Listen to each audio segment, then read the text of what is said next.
Microscopes. Many organisms that are key to biology are very small and can only be analyzed through microscopes.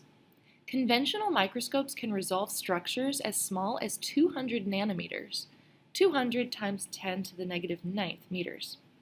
Electron microscopes that use a beam of electrons can resolve structures as small as 0.1 nanometers. Shown below is an electron microscope picture of C. elegans cells, roundworm. Here are the parts of a microscope. We have the eyepiece or ocular lens, diopter adjustment, nose piece, objective lens. We also have the head, the arm or the carrying handle. We have stage clip, aperture, diaphragm, condenser, illuminator, mechanical stage, coarse adjustment, fine adjustment, stage controls, the base, the brightness adjustment, and the light switch. The eyepiece lens is the lens at the top that you look through.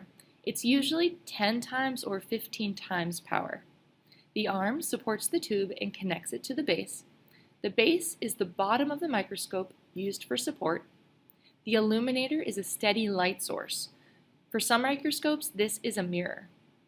There are focus knobs. Coarse and fine focus adjustment knobs allow different sized objects to be seen clearly. Revolving nosepiece. This is the part of the microscope that holds 2 or more objective lenses and can be rotated to easily change power. Objective lenses. Usually you will find 3 or 4 objective lenses on a microscope. They almost always consist of 4 times, 10 times, 40 times, and 100 times powers. When coupled with a 10 times eyepiece lens, the total magnification is 40 times, 100 times, 400 times, and 1,000 times. An onion is made up of layers that are separated by a thin membrane. The thin membrane can be used to observe the onion cells. It can easily be obtained by peeling it from any layer of the onion using tweezers.